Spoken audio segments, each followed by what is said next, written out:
Good morning, everyone, and welcome to Health Data Research UK's bi-monthly institutional webinar.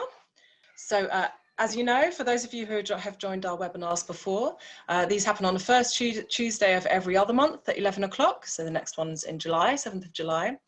And these webinars are open to all HDR UK investigators, researchers, postdocs, tech teams, students, fellows, management teams, the whole HDR UK family.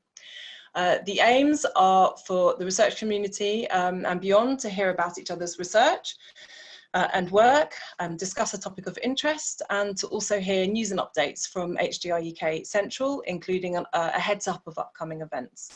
So as we're a distributed, federated institute scattered across the 4 nations, these are a great opportunity to bring us all together on a regular basis to help build that one institute ethos. If you have any questions for any of the speakers throughout, please do locate the Q&A facility and use that to ask. And don't wait to be asked. Just tap in your questions, and we'll pause at an appropriate time to take them. So my name is Melissa Lewis-Brown. I'm Science Manager at HDR UK Central, and I'll be hosting for this webinar. And first up will be Caroline Cake. So Caroline is going to introduce the HDR UK strategy and delivery plans for the coming year. Then I'm very pleased to say that we have Munir Mohammed, who will be having a bit of a fireside chat with me. Munir will be known to many of you. He's at the University of Liverpool. He's also Research Director for HDR UK North for Better Care. So that's one of our new HDR UK sites that was announced just a few days ago. He'll be introducing himself and his site and team. And then to close, Roz, our Chief Science Strategy Officer at HDR UK Central, will be giving a bit of an update from HDR UK Central news, updates, and upcoming events. So without further ado, I shall hand over to Caroline. So while Caroline is getting her slides ready, just a note of congratulations. So Caroline is now our Chief Executive Officer. You would have formerly known her as our COO, Chief Operating Officer. She's now our CEO.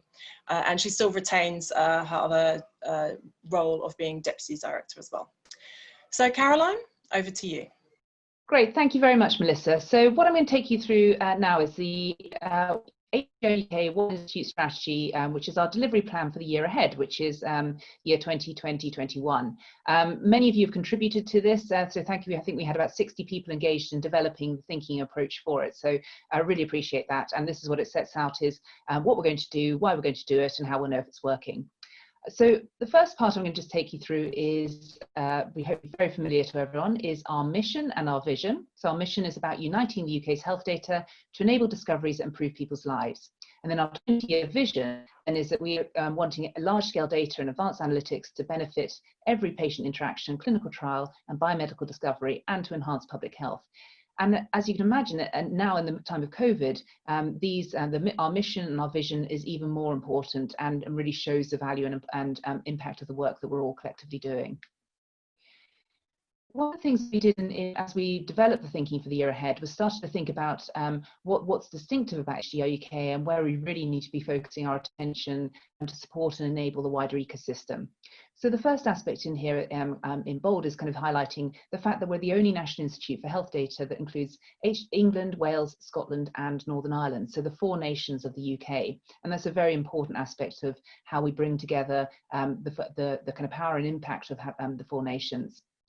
The next aspect is then the wide range of data, the health data that we draw upon within the Institute, from the NHS, from research institutes, from charities, but also increasingly from news sources such as wearables and from private companies. And over the next 5 years, we're expecting this to grow really quite rapidly. And this paper was written before the COVID crisis, so it's very much even more so. This is going to be the case. You can see already new sources of data coming on board, and how critical that is in terms of informing decisions around our health and our care. And then the next aspect in here is around how we position the UK to lead health data science internationally. We have so many assets and strengths within the UK, and what we're wanting to do from HDR UK is actually position ourselves to be the leading place for health data science research. And then there are three kind of broad ways in how we're doing it. The first is around how we're uniting health data, so bringing together through the Alliance and the Gateway. Second, around how that data is actually being enhanced and improved, so the work done by the hubs from different quality improvement activities going on. And the third aspect in terms of around how the data is actually being used, so the different national priorities that are working on that, really demonstrating the impact and value of health data. We're illustrating all of this in this very simple diagram, which which kind of sets out how those three areas overlap and support each other, but also on the outside of the, I very much want to draw on the people for who this really need to be engaged. So the public, patients, and practitioners, how they're engaged and supported through this and involved in it from building. So we build public trust, show the benefits, and also the communities of people associated with it. Then also the users, the people using the health data. So we have the different researchers, different government, public, different use aspects of use on that, and how those the governance associated with that, and the community health and care impact. So what I'm going to do is this all builds on the infrastructure that we've started to create. So many of you have been involved in the journey of HDR UK to date will know about the Alliance and the Gateway and the hubs. And this is actually building, what we're doing is bringing together all the work across that and the sites into actually enable real usage to come out of that. And this approach is highly relevant and responsive to COVID-19. So as you'll see on this page, we've got the kind of strategic response that we started very early days in COVID side was actually how we're thinking about coordinating the national data science research efforts and adapting them to COVID-19, how we're accelerating access to the key data sets that will enable research, and how we're really using and leveraging the best of the UK's health data science capability to enable this. And one of the things that, as many of you be aware, that we're actually doing is working with supporting SAGE with actually ensuring that research questions that are require health data are actually being supported and have the resourcing and actually having a very visible to everyone so that communities can come together around them. So we've really got a kind of role that we're playing across the in the COVID crisis. And on the right hand side of this picture, you can see where the different aspects and of how you can get involved in the COVID response. And this is all available on our website. What I'm going to do is take you through each of those three areas I touched on earlier on around uniting, improving, and using data. And this will set out exactly how the different areas that we're working on, what we're doing, and what we're focusing on for the year ahead, which is really where we'd love to get your involvement in supporting and helping this to happen. So you can see, first of all, on this one, which is around uniting. And so this is around the aims here around getting efficient, safe access to large-scale and diverse data for researchers and innovators, and around transparency of use of data. And the two things that are absolutely key and central to this are the Gateway and also the Alliance. So the Alliance bringing together the different data custodians, and the Gateway then actually about making visible and creating a single front door for the UK's health data.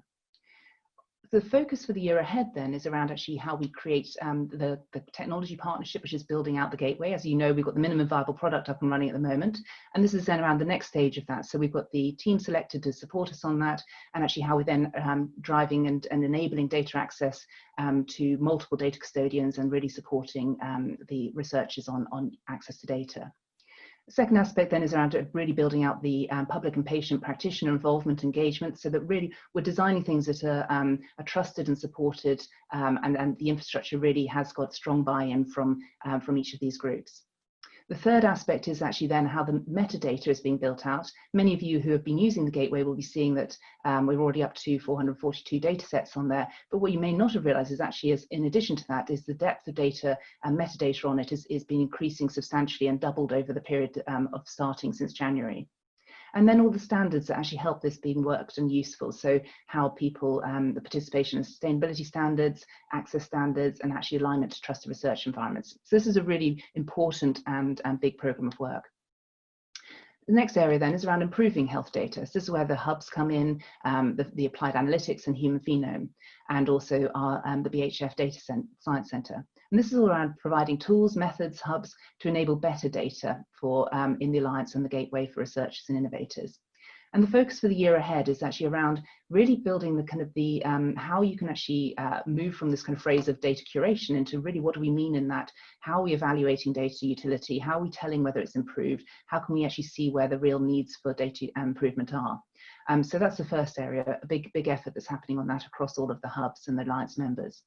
Second then is establishing the BHF Data Science Centre, which is being led by Kathy Sudlow, and really getting that up and running so that's contributing to and effectively becoming our 8th hub with a focus on cardiovascular. And then final aspect in here is also around actually how we're making new tools and methods discoverable in the Gateway. The next iteration of the Gateway, which is about to come out in the next month, will actually be having a number of tools and aspects in there. And actually what we wanted to do is continue to build out so we really create this really useful service for researchers and innovators. And then if we go into the final part on the using health data, this is around actually how we enable research and innovation and demonstrate the real novel approaches to how data use, so we can actually get better, more useful research for funders and for the public. But really, and this kind of aspect in there that couldn't be done by any organisation without HDR UK, so effectively on their own. And in this area, we've got the 4 national priorities around understanding causes of disease, improving public health, better clinical trials, and better care. And also the whole community associated with supporting and enabling that, so looking to get to tens of thousands of people engaged in this, and really getting some very powerful impact, high impact use cases, so really demonstrating the value, and also the kind of training programs and building the capabilities and resources to enable this. So the focus for the year ahead in 2021 is around how we implement the One Institute approach. So what does that mean in each of those national priorities? What does One Institute for HDR UK mean for understanding causes of disease? And how are we really bringing that community together on a national stage so that we really can be playing an international role in each of these priorities? Also then demonstrating the high impact use cases, and what's been happening through COVID is we're already seeing rapid increase in use cases that really demonstrate across each of the areas the power of health data. And then also in terms of the training and skills development, that we have our fellows, PhD programs, master's programs, really working and developing the skills and resources needed to support the entire endeavour. And the final aspect on here is the One Institute. So in here, this is around how we work together across each of those areas I've just touched on. So we really bring the community together and also earn public trust, so the UK becomes recognised as the place to do the most impactful health data science. And we've got a number of aspects going on that. And for those of you who are familiar with our funding models in terms of our quinquennial review, we have with this year is our establishment review. So this is the kind of first period of which we're being evaluated by core funders. So the kind of top aim for one of this year is actually we have a successful One Institute establishment review, but also that we start to build out our international strategy, start to think through our sustainability aspects for how we build in and establish the longer term presence of HDR UK, and how we build the integrated strategy for communications engagement. So we really build the narrative around the Institute that sets out what we're trying to do, how you can get involved, and the importance of this work that you're each doing. And I think this is stressed by the lovely quotes below from 2 of the patient representatives as to why this matters so much to people, and what we're all doing and working together on is such an important endeavour. There are a number of things that are coming out through the year ahead. So the strategy sets out here. So we have some key milestones for you all to be aware of. In June, we've got the One Institute events, so it'll bring the whole community together to share and celebrate the different aspects that are happening, but also to give people a chance to get involved, to start to build relationships. It's obviously going to be done in the kind of on Zoom in virtual space, but actually we still hope that across that we'll be building those relationships and getting a chance to give you a flavour of what's going on in different areas. We then have the summer school in August, so that was second year of running this, so actually helping as a really core part of our training programme.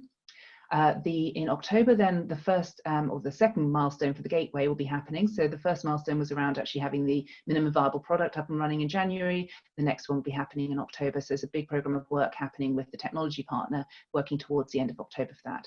And then that leads in nicely into the Alliance Symposium, which is in November, and that's going to be around actually how all of the different partnerships and different data custodians and different members of the Alliance coming together to really showcase and build relationships and work out how we can be working onto the next phase of the UK infrastructure. And then the final aspect in terms of for this year, so our year runs from the kind of start of April to the end of March. So the final aspect is the Hub Milestone 2, which will be coming at the end of this year. And that's around actually each of the hubs being able to demonstrate the improvements in utility and the impacts they've had and the engagement of public and patients and practitioners in the work they've been doing. So a really important milestone for us. And across all of this, what's giving us a sense of how it's working? We've got all sorts of aspects which are giving us a kind of confidence this approach is being valued and making a big difference to people. So you'll see lots of different communities coming together. We can see that publications are starting to happen. We can see different partnerships with crucial industry partners actually building out on there and really starting to get to insights that are making a difference to people. And this is even more so in the COVID period, where we're already seeing 234 COVID papers which are citing HDR UK and Research Fish already. So I mean, it's huge in this time frame on that. And we can see on communities, for example, on Slack channel, we've got over 630 people engaged in that. So really is demonstrating the value of this national partnership that HDR UK is achieving. And this is stressed in this following picture, which is the one I'll finish on, which actually shows how HDR UK's National Federated Institute is really probably our biggest strength that I really want to stress on here. We're adding on new partners, new relationships, and we're creating this truly representative aspect of health data science across the UK. So you can see in here we're across 31 locations with our hubs, with our training locations, our central team offices, and our research locations. I'm absolutely delighted that we've got as you'll all be aware of, the new teams coming in from the north and also from the southwest. And Munir, who's going to follow on from this conversation, is going to give some exciting updates on what's been happening in the north on that. But I think that the message that coming across here is that actually collectively we can act across all 4 nations to really build the UK's presence and to really get to exciting insights and innovations that come out of health data. The COVID example gives us a kind of a sense of why this is so important and so crucial. And I think actually this is just the start of the journey. So the years ahead are going to be a really important opportunity for all of us to really support and make this endeavour happen. So at that point, this slide pack is available online and will be shared with you. There's all sorts of aspects in terms of contact details. If any of these aspects you want to get more involved in, please do not hesitate in terms of contacting people. And at that point, I shall pause there for any questions. Thank you, Caroline. That was great. So yes, if anybody has any questions, please use the Q&A facility and type them in and we'll read them out for Caroline. I had a quick question on COVID. I just wondered, Caroline, from your perspective, how is the current pandemic affecting our plans and activities for the coming year? So it's been really interesting. I mean, there are obviously the immediate effects and changes in terms of responding, just how people are organising themselves, how they're located and staffed on that. But that was actually, because we're a federated institute, actually was really very rapid. We were able to move into, we were already working very familiar with using Zoom and different technologies on that. So that actually worked very smoothly. I think that the thing that's been most kind of striking coming out of it is the importance of health data science, the importance of all the work. So for example, if you take the hubs, how almost prescient and important it was setting up that capability to be able to then enable response to research questions, to be able to access data, to be able to have the knowledge and insights to be able to draw on and use that, has really shown the power of the model and the importance of it. So as a result, we had for those who've seen the kind of cancer work that was done by working in partnership between the sites, with DataCan, with representing a number of different geographical locations across the UK, drawing together effectively the better care aspects in terms of the different hospital sites of data. So really demonstrating this kind of power of bringing together those different skill sets, different data sets, to then draw conclusions that can then inform the national conversation. So I think if anything, COVID has shown the power and importance of this National Institute, and I think there will be a lot of lessons from us as to how we go ahead and really draw on the lessons from this period. Great, thank you. So there's a question from the community. Ooh, just lost it. So as one of the MSc leads, the next 2 months are a good time to promote MScs to the new cohort of graduates coming up. And probably never a better time to get them interested given uncertain job market. So Tim has provided a link there if people want to learn a bit more about the master's program. So please do follow it. It's in the chat. Actually, it's not so much questions. I think that's a really important point as to how we make, because we can see what we're seeing in the research space, and if those of you haven't seen the SAGE papers, please do have a look at them, because you'll see the types of questions that are coming through. One of the biggest challenges we're seeing in the questions at the moment is actually how people are almost galvanizing behind with the skills and capabilities to really understand how to use health data. So how the MSc students can be almost, people starting to see the types of questions that health data can answer on, I think is a really powerful way to say why you should be doing a master's, why this is a great place to start building your career and doing, and it gives you a sense of the types of questions you can be informing and responding to. And we're definitely seeing that we don't have yet that breadth of skills and capabilities in the UK to really be powering through the questions at the pace we'd be expecting to at this point. So I think all starts with the kind of graduates and on that as to how we're building that capability in the UK. Somebody's asked, I'd love to actually get the MSc programs really actively engaged in supporting that. So maybe that's something we could do following this conversation. Yeah. And somebody's asked where they can read the SAGE report. So just to emphasize, hopefully you can see my screen. So they go on our website. So there's a new COVID-19 tab at the top. And if you scroll down, the latest report is always there in orange, about halfway down. If you're not familiar with this page already, actually, do check it out. We've got information about ways in which you can get involved, projects that are underway.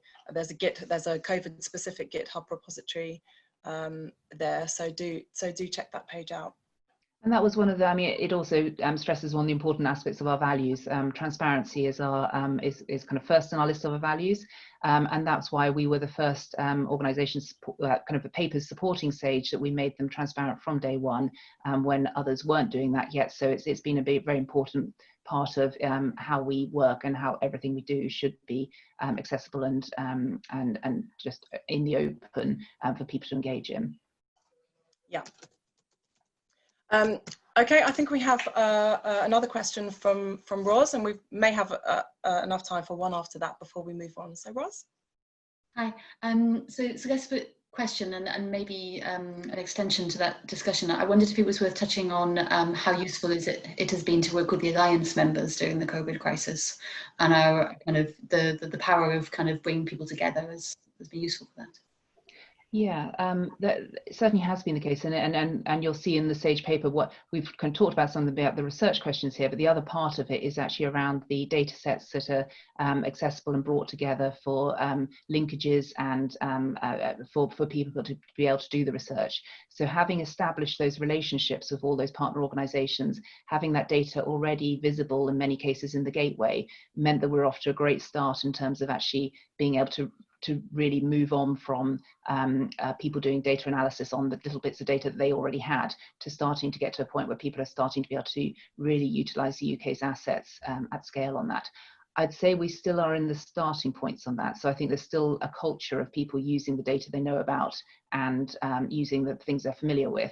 And I think one of the real step changes we need to do, and this comes back to things like with the MSc programs and the kind of the training program, is really opening people's eyes to the breadth of data that's available, and how we can, and this extraordinary amount of assets we've got in the UK, and how we can really build those capabilities is going to be very important. Thanks, Caroline. Okay, so unless there are any other burning questions, I think we shall move on. So thanks very much, Caroline. So Munir, I'll just begin to introduce you as you, hopefully you may switch your video on so we can see. Oh, fantastic. Okay, hi there. Thanks for joining us. So yes, really pleased to say that we're joined by Munir Pir Mohammed today. So thank you very much for joining us. So Munir is Professor of Molecular and Clinical Pharmacology at the University of Liverpool. And he is also one of our very newest research directors. So it was announced very recently, I think just last week or earlier in the week, a couple of new sites for HDR UK, one of which is HDR UK North, with a focus on better care. So, I mean, for many of us, Munir's reputation precedes him, but for those who are less familiar with Munir and his work, I thought perhaps we'd kick off by me just asking you to introduce yourself and also just give us a sort of high-level overview of the new sites, which we're very excited about. Well, thank you very much for inviting me, first of all. It's good to be part of the family. Mm-hmm. I am a consultant physician at the Royal Liverpool Hospital, but I'm also hold the chair of medicine at the University of Liverpool.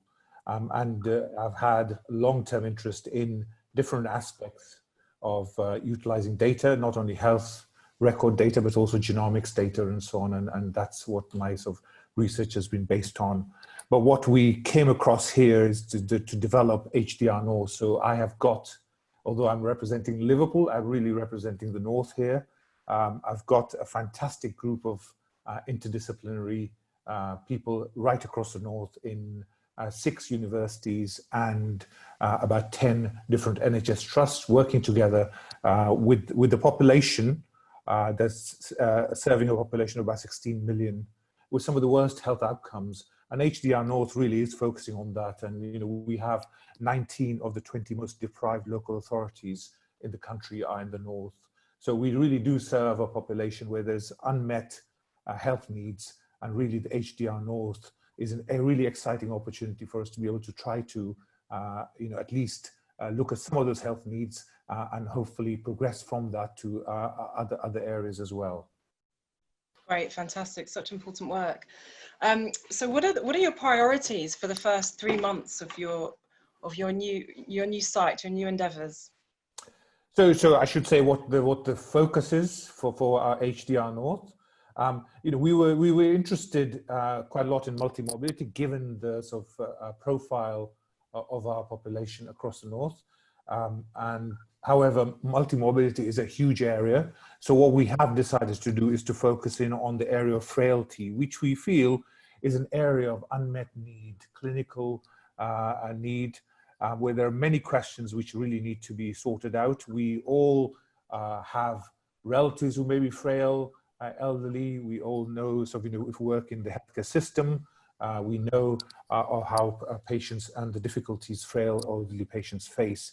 Just to give you some figures, the total cost of health and social care costs of frailty is about £15 billion a year in this country. Within the next 50 years' time, there'll be an additional 800,000 people living with frailty. And when patients with frailty are admitted to hospital, they sort of, you know, have a 7-fold increased length of stay. And so what we're doing is really focusing on frailty, and we have got 3 exciting projects, which were first one focusing on care homes, and clearly care homes are very much in the news at the moment because of COVID. The second one is really focusing on a very widely used group of drugs, anticholinergics. And we know that when you use anticholinergics inappropriately, that increases risk of poor outcomes in the elderly, including delirium, falls, a cognitive decline, and there's epidemiological evidence suggesting of links to dementia as well. And, you know, trying to develop better tools to be able to improve the anticholinergic optimization. And the third area is on antimicrobial prescribing, clearly an important area with antimicrobial resistance coming through, and making sure that elderly patients are getting antibiotics when they need it, but they're not being overprescribed antibiotics, and then there is no drug-drug interactions occurring. And we're using different techniques in all of those different areas.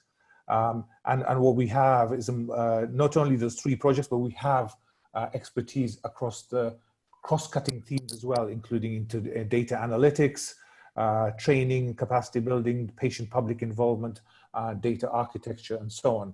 So, as with any new organization, the first thing is to actually get this thing started off. We're only 5 days old, but we've already had some meetings and started initiating the sort of start of HDR North. The first thing is obviously to start getting all the universities to appoint the people they need to be able to carry out the work. Now, as most people will know, because of COVID-19, most universities are not recruiting at the moment. So my first job is to try to persuade all the deans across the North to hopefully help us recruit of these people and get them in post as quickly as possible according to our timelines.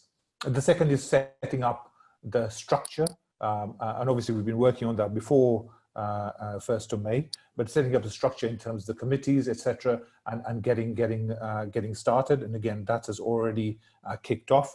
And the third aspect is obviously making sure we've got access to data. Fortunately, with some of the data assets that we already have in the north, very rich data assets, that we can actually start without having to be in the university.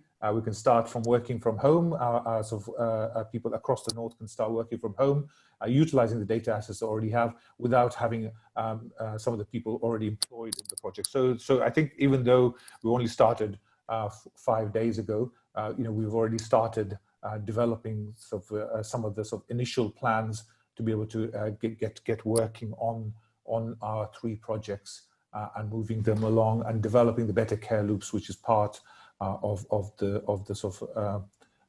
framework of HDR North. Well done. You're certainly kicking off in some quite uncertain times. So well done for the progress that you've made so far. So if people want to know more about the specific projects that HDR UK North will be starting off with, then there's some information on our website already, so you can read more about them. Yeah. Sure. And obviously we'll be very keen to be able to collaborate with people out there, and if there's particular projects that you are really interested in, then please contact me or contact some of the project leads. We're very, very keen to be able to hear from you and start collaborating now. Yes, great. So that was going to be one of my questions. So there's obviously already an HDR UK network of researchers and innovators across HDR UK, across the 4 nations, working in the better care national priority specifically. So what are your plans for engaging? I can see, obviously it's an open door, but do you have plans for engaging the existing HDR UK better care network? So that's hopefully already started. Being involved in meetings with the team in the centre, and that's led to introductions already. So and I think that's going to be the important part, is for us to get to know people in the other sites and start developing some of those links. And being involved already in some of the video conferences, teleconferences on the COVID-19, led to some initial conversations regarding care homes and COVID-19, which has really been in the news. And the team that's been leading the care homes work, particularly Professor Sue Mason from Sheffield and Graham King from Newcastle, we were able to highlight that and put them. I put them in touch with the team, and I think they've already had some conversations, and that collaboration is already hopefully starting in terms of not just working in the north on some of these COVID issues and care homes, but also trying to work within the whole HDR UK family to be able to scale that kind of work. Fantastic. So I've a couple more questions before opening to the floor. So if you have questions for Munir, please do start tapping them into the Q&A facility. So I wondered, what's the longer term impact that you hope that HDR UK North, but also the Better Care National Priority overall, will have on healthcare and public health in the UK? In the end, all of us really want to improve patient outcomes, improve patient quality of life, and improve the patient care pathway. And those are the 3 important things that all of us should be aiming for. If having data, being able to utilize data, developing the analytics, etc., allows us to be able to do that, that would be fantastic. So in the end, in the areas we're working in, what we want to do, we've got clear goals, aims that we want to be able to achieve within the time framework and time frame of HDR North. But obviously, as we move along, then we will be wanting to engage with other better care partners throughout the HDR family, and obviously we will develop other projects as well, and hopefully interact with the Catalyst projects as well, so that we can actually have that kind of synergistic impact by working with each other in order to improve health and care in many different sectors, apart from the frailty area, which is our focus. Brilliant. Thank you. So a final question for me then around the around public and patient engagement and involvement. Public trust and engagement involvement is so important in this space, in this health data research space. So is PPEI embedded in HDR UK North in your plans? Absolutely, absolutely. Very much so. Very, very important. So we've got two leads for that. Professor Caroline Sanders from Manchester and Professor Bridget Young from Liverpool are the leads, academic leads for this. And we have, and they've got a huge amount of experience in undertaking this, and look at some novel ideas in terms of developing new ways of integrating patients public in terms of the work that we do. We've also made sure that some of the patient representatives are in our oversight board, as well as within our executive committee as well. And we've also got a separate patient public advisory panel as well, advising the whole 3 projects. So it's very much a cross-cutting area that will integrate into everything that we do, because in the end, what we do is for patient benefit. But I may have particular ideas which don't really chime with what patients really want. So it is important I listen to them, and all the researchers that we work with listen to them, so that we actually develop the solutions that are beneficial to them in the end. And that's the aim of what we're trying to do. Fantastic, thank you. Okay, so I'll open questions to the floor now. So if you have a question, please do tap it into the Q&A facility. I think we have one, first of all, from Caroline. Hi, Munir. Thank you. It's been, and we're absolutely delighted to have you guys involved in this. If we kind of roll ourselves forward 2 years, say, what will tell you if this has worked?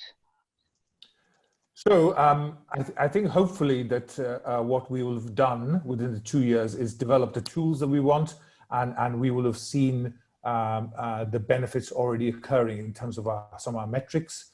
But the key thing is that although we are starting off within particular areas, regions, and so on, I think a critical marker of success will be what are the processes that we undertake to scale it up beyond where we are when the tools start, when we can develop the tools, validate the tools, and show that they're working. How do we scale that up? And I see that as a major success marker.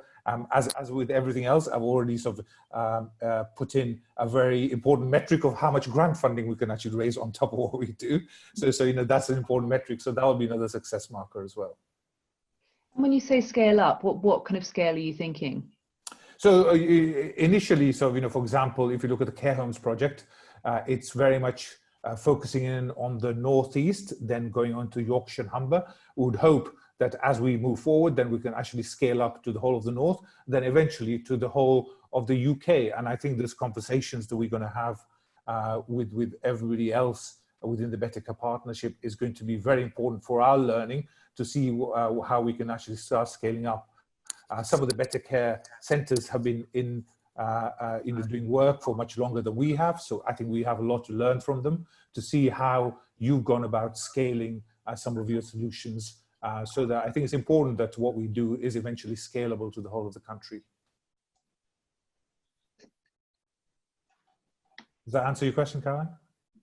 It does, brilliantly. Thank you, Munir. Thank you. I think we have one or two questions from Ros Walker. Hi, Munir. Thanks for the great overview. So to start off, kind of touching on, as you said, lots of rapid work being put together to look at the care homes COVID situation. But as I'm sure everybody's aware, COVID is affecting the health system, pretty much universally.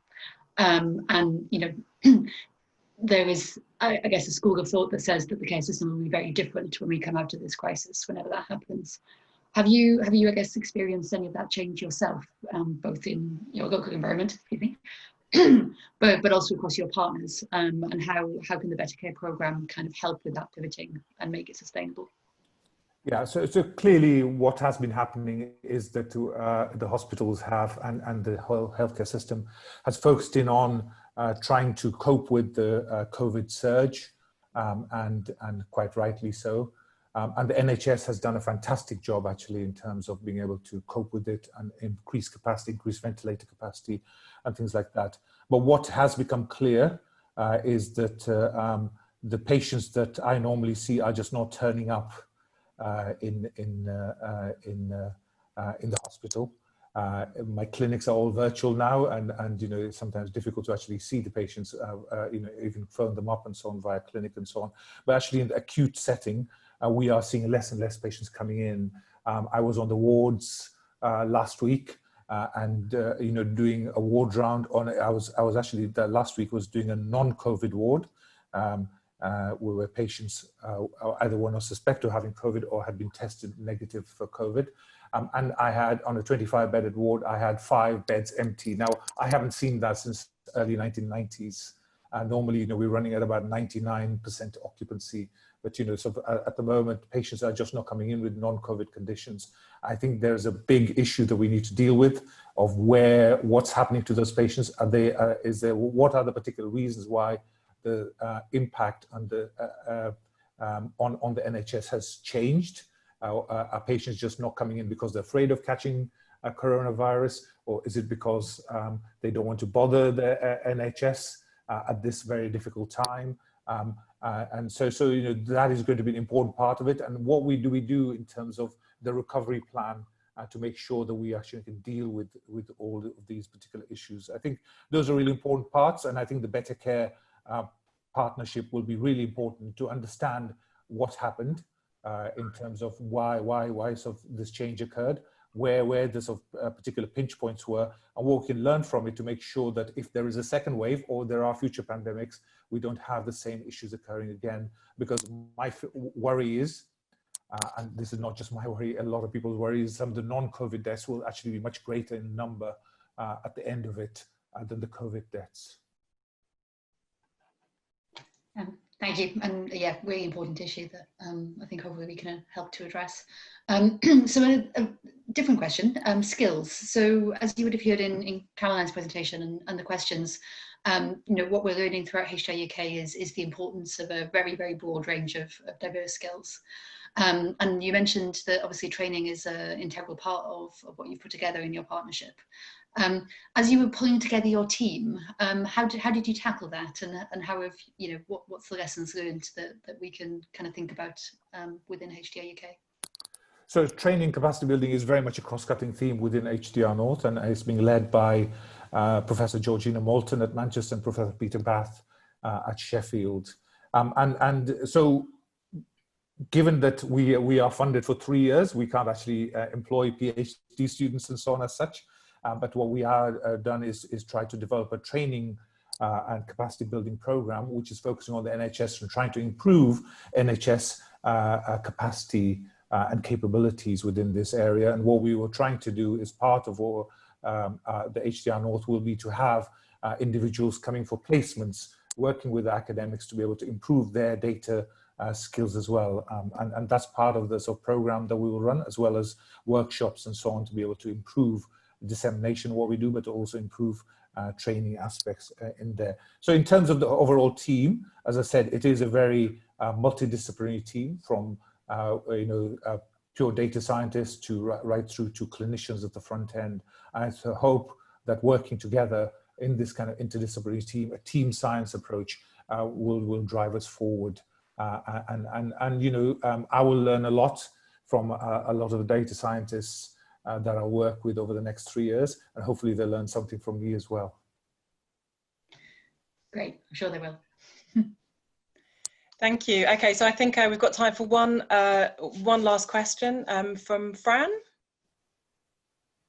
Yes, so I was wondering, what impact do you think HDR UK now having a greater presence across the north and also the southwest will have on the institute?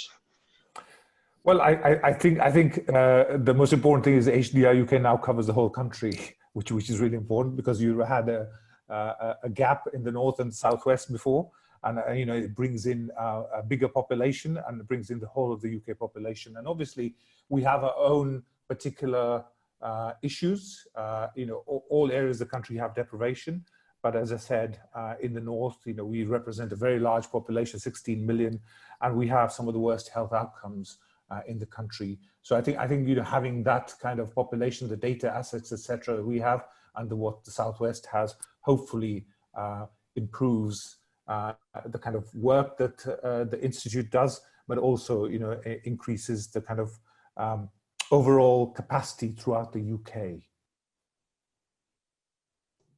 Great, thank you. Thanks, Munir. So thank you so much for joining us. It's been a really interesting conversation, and yes, just a very, very warm welcome to the HDR UK family, and we all really look forward to working with you and your colleagues and the North generally in the coming months and years. So a big welcome, and thank you for joining us. Thank you. Okie dokie. So now for the final slot of the webinar, I'm going to hand over to Ros to give an update on what's going on from HDR UK Central's perspective and upcoming events. So over to you, Ros. So I'm just going to whistle through a few updates, and hopefully many of you are already receiving these updates via our monthly newsletter, so the Hive newsletter. So this came out at the end of last week, and if you're not already signed up, please join the website and you can register to receive this in your inboxes. So as we've just heard, there's some great work going on in the Better Care programme, so I'll just minimise that. So you can see, and we've just had a wonderful overview from Munir to introduce our new Better Care site in the north, but just to also flag that obviously we've got our Southwest partners joining us as well, led by Professor Jonathan Stern, and I believe Miss will be telling us later that Jonathan's very kindly joining us on the next webinar, so we can hear a little bit more about the partnership in the Southwest, which, as you can see, brings together a wide range of NHS commissioners, primary, secondary and community and mental health care, as well as local authorities, and really aims to build a truly integrated care system. So lots to be learned from those new partnerships.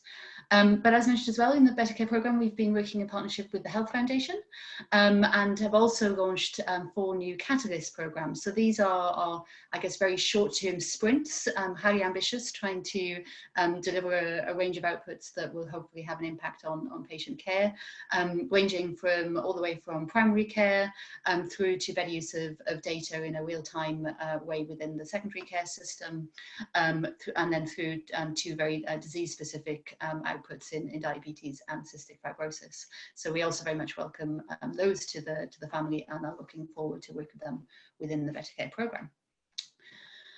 So Caroline's already touched on this, so very rapidly, just to kind of reiterate, please do join us in the COVID community as well. So you know, there's a registered page on our website if you just want to join Slack, where you can see emerging insights happening. All of the questions that are coming through to us are shared on our Matchmaker tool, and various other resources are also being shared by the Gateway and GitHub. So please do take a look at that. And Caroline actually mentioned, but just to flag some really exciting early work from Albina Lai and colleagues using the DataCan infrastructure, and Health Data Research UK London colleagues looking at exactly the issue Munir just raised, which is you know, the impact of non-COVID disease and the changes the care system are happening, and how that might impact on cancer patients in the long term. Also, just to say, the Alliance is growing. So we launched in Hive that we now have 3 additional members to the Alliance, bringing it up to a total of 30 members now. And you can find more information about that on the Alliance web pages. But a very big welcome to Oxford University Hospitals, NHS Trust, Health Informatics Centre up in Dundee, and also the National Neonatal Data Research Database coordinated by Nina Modi in Imperial. So great to have those data custodians on board to work with us in partnership. And also, I guess within the realms of the Alliance, and then thinking about how we make data safely and securely accessible, we have also published a green paper on trusted research environments. So great work led by our technology team, and particularly Tim Hubbard, who's been supporting this, and it's live for open responses right now. So please send in your thoughts. There's a simple survey available on the Alliance webpage, and if you get those to us by the 21st of May, that would be fantastic. And I guess last but not least, a very important date for your diary. So you will recall that our One Institute event was being rapidly put together to take place in Glasgow. We had a nice picture of Glasgow at the bottom there at the last webinar, but we're going virtual. So it'll still be happening on the 16th, but it will be a Zoom event structured in a way that will hopefully make that as simple as possible. But we really do still want to both celebrate the great work that's happening, particularly all the great work that's happening to respond to the COVID crisis. And we'll have some great international speakers. So an opening, just introductory talk from Patrick Balance, the government's chief scientist. And we'll be ending with a fireside chat with Amy Abernathy, who's the chair of our International Advisory Board. So don't miss out on that. And if you haven't registered, please do, again, by the website. And also keep your eye out because coming on Friday, we'll be launching 2 prizes. So one for HDR UK Team of the Year. So where have you got colleagues that have gone above and beyond? You know, where have you seen teams throughout the HDR UK community that have really demonstrated our values? Please do nominate them and put them forward. And likewise, outputs of the year. So we consider that across the breadth of outputs, not just publications. So where has there been a GitHub repository that's been incredibly helpful and we use multiple times, where has there been a change in practice because of a partnership that HDR UK has facilitated. Please do send those in.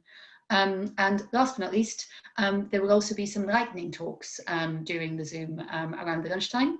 So very rapid fire, 3-minute talks, and we're particularly welcoming submissions from early career researchers to those. We'd love to showcase your work, and there'll be some live voting. So we'll be voting for the best talk, and then there'll be some recognition of that at the end of the day. So we look forward to seeing you all then. And that's it. Over to you for some questions. So are there any questions for Ros before we finish? We'll just give you a moment or two in case there's anything to clarify. But it looks like there was nothing to clarify because it was that clear. So Ros, thank you very much for the usual excellent roundup of HDR UK Central activities. And yes, we look forward to seeing many of you online at the One Institute event. So just to finish then, to say that we'll be reconvening online for our bi-monthly webinar the month after next, so that's the 7th of July. And I'm pleased to say that we'll have an update from Jerry Riley and his team on the Gateway. As well as Ros mentioned earlier, Jonathan Stern, University of Bristol, who is now leading HDR UK Southwest, so the second of our new sites. He'll be joining us as well to introduce himself, his team, and the site that he'll be leading. So thank you for joining us, and please do join us next time. And this webinar has been recorded and it will go on our website. So if you want to ping the link to any of your colleagues who may have missed it, or if you want to watch it back, then you know where to find it. Okay, thank you very much for joining everyone. Bye.